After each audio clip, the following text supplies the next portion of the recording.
రెండు కాళ్ళు లేని ఒక తల్లి ఆవిడిచ్చిన సాక్ష్యం ఏంటో తెలుసా? నా కొడుకు, నా కుమారుడు పరిచయం చేయడం ప్రారంభిస్తే ఆ దైవజనుడు చెప్తున్నాడు, వాళ్ళు ఒకప్పుడు అలాగా పరిచయం చేసేవారు, ఈ రోజుకి కూడా ఆ బాత్రూమ్ దగ్గర, దేవుని మందిరంలో బలిపీఠం దగ్గర అలాగే పరిచయం చేస్తూనే ఉన్నారు.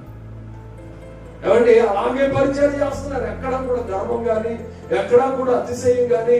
నేను ఈ స్థాయికి వచ్చేసాను, సెంట్రల్ గవర్నమెంట్ లో ఇన్కమ్ ట్యాక్స్ ఆఫీసర్ అంటే సామాన్యమైన విషయం కాదు. ₹1,00,000 శాలరీ.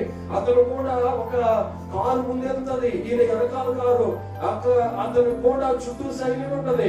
అంత మాత్రమే కదా, వాళ్ళ అమ్మగారు ఆ యొక్క వెహికల్ లో వీల్ చైర్ లో తీసుకుని వెళ్తారు కదా. వాళ్ళ అమ్మగారు ఈ రోజునట నిజంగా దేవుడు ఎంత ఆశీర్వదించాడు తెలుసా బిడ్డల్ని.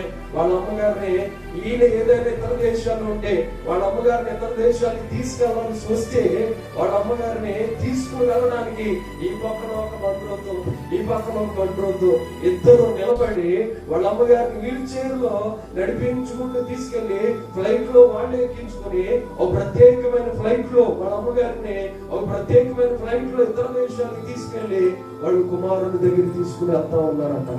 ఇప్పుడు ఆవిడ స్థితి మారిపోయింది, ఆవిడ స్థాయి మారిపోయింది. నిజంగా దేవుడు ఆశీర్వదించడం అంటే ఒక సామాన్యుడిని, ఎందుకు పనికిరాని వ్యక్తిని ప్రభు ఆశీర్వదిస్తే ప్రపంచానికి దీవెనకరంగా మారిపోయాడు. రోజు దేవుడికి స్తోత్రం చెప్పండి. హల్లెలూయా, హల్లెలూయా. అది ఒక జ్ఞానం వలన, ఒక తెలివితేటల వలన కాదు, దేవుని మందిరంలో సేవ చేయడం వల్ల, పరిచయం చేయడం వల్ల.